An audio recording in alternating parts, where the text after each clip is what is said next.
नमस्कार साथियों, स्वागत है आप सभी का मेरे चैनल सिर्फ IAS में। तो भाई खबर ये है कि आपको याद होगा लास्ट ईयर एक फर्म बहुत चर्चा में रही थी, नाम था हिंडनबर्ग रिसर्च, जिसने अडानी साहब को 100 अरब का फटका लगा दिया था। अब इसी फर्म ने कहा है कि अच्छा चलता हूँ, दुआ में भी याद मत रखना, मैं तो जा रहा हूँ बच्चे पालने के लिए। तो भाई इन्होंने ताला लगाया और कहने लगे हम तो चले अपने घर। तो भाई क्या पूरी खबर है, क्यों आखिरकार अचानक ये इतना जो सबके ऊपर इल्जाम लगा रही थी वो अचानक से अपनी दुकान बंद करके जा रही है।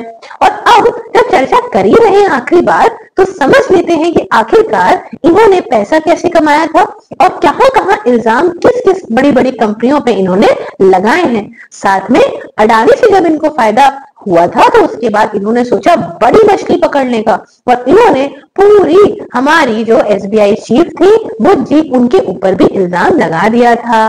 तो आइए इस लेक्चर के अंदर पूरी जानकारी दूंगी, बट वही हर यूट्यूबर की कहानी है, चैनल को सब्सक्राइब कर दो भाई।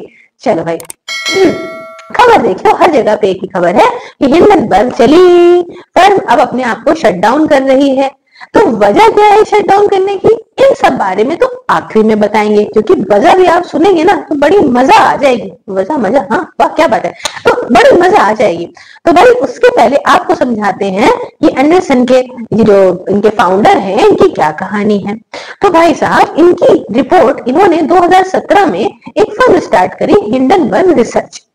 इसका काम क्या था कि अलग अलग कंपनीज के अंदर के अगर फाइनेंशियल वो बहुत ज्यादा अपने आप को उन्होंने ऊपर दिखा रखा है तो उन सबका भांडा फोड़ना और उससे कंपनी के जो है वो शेयर्स नीचे आना, और ये शॉर्ट सेलिंग करके पैसा कमाते थे। तो शॉर्ट सेलिंग क्या होता है मैम?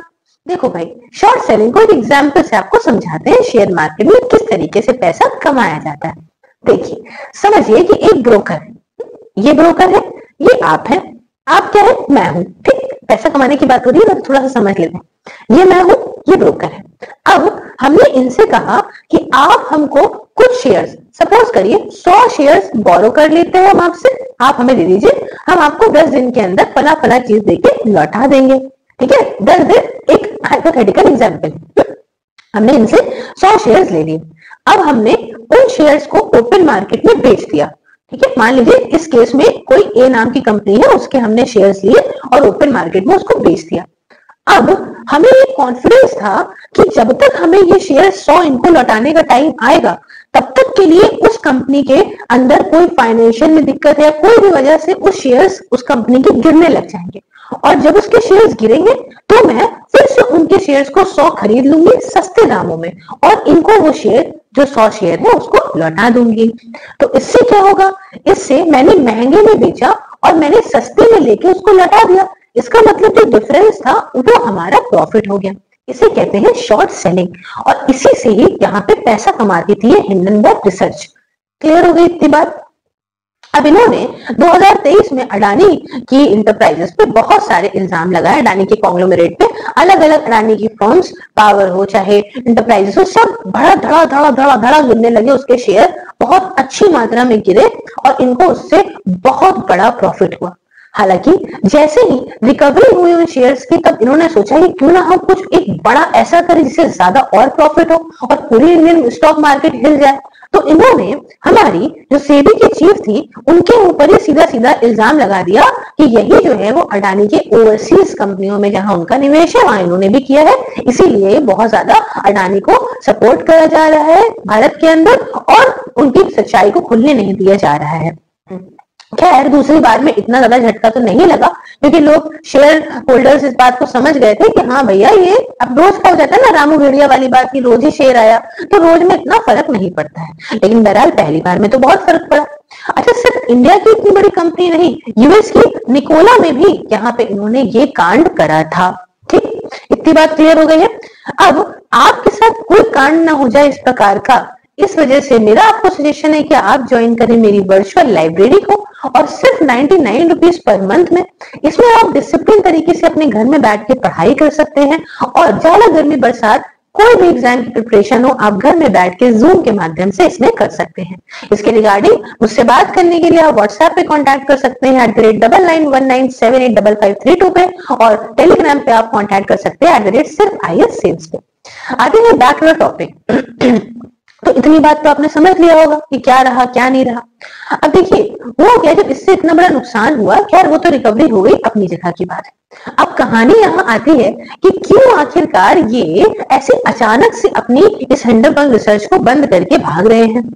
जब इनसे बात पूछी गई तो इन्होंने कहा कि ऐसा कोई स्पेसिफिक रीजन तो नहीं है, लेकिन मेरा अभी बच्चा पैदा हुआ है तो मुझे उसके साथ लाइफ जीनी है, और उसके बाद अभी आजकल वर्क लाइफ बैलेंस का बड़ा चर्चा में चीजें चल रही हैं, तो इन्होंने ये भी कहा कि भाई देखो मुझे अपनी फैमिली को टाइम देना है, बच्चे को ध्यान देना है, और जो काम मुझे करना था, जो रिसर्चेस मुझे करनी थी, मैं कर चुका, मैं धन्य हो गया, मैं तो चला, अब मेरे पास कोई रिसर्च करने के लिए नहीं है, जिसलिए मैंने फॉर्म बनाई थी वो सब मेरे प्रोजेक्ट कंप्लीट हो गए हैं। इतनी सी बात कह के इन्होंने तो अपना पल्ला झाड़ के निकल गए। एक बात और इन्होंने कही, ये कहा कि भाई साहब मैंने जब शुरू किया था तब मेरे पास कोई पैसा नहीं था, लेकिन हुआ क्या है कि इतने केसेस मेरे खिलाफ हो गए और चीजें हो गई कि इसमें फंस के अब लेस देन नो मनी की तरफ मैं आ गया हूं। मतलब ऐसा समझ लो कि बस ना के बराबर ही पैसा बचा है। कुछ चीजों में कहीं पे कह रहे हैं कि मैंने बहुत सक्सेस पा ली, अब जा रहा हूं, कहीं पे इन्होंने कहा कि भैया मेरे पास ना के बराबर ही पैसा बचा है, इसलिए अब मुझे यहाँ से चलने दो।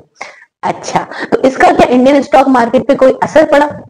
बिल्कुल, आप जानते ही हैं पॉजिटिव चीजों का असर तो थोड़ा बहुत पड़ता ही है। अब इतने टाइम से जो गिर रही थी, चली जा रही थी स्टॉक मार्केट, आज उठी है, और अडानी के सारे शेयर्स काफी ज्यादा मात्रा में उठे हैं, चाहे वो क्या कहते हैं जैसे सीमेंट हो, अंबुजा हो, और चाहे अडानी इंटरप्राइजेस हो, पावर हो, सभी अच्छी मात्रा में यहाँ पे शेयर्स में बढ़ोतरी देखने को मिली है।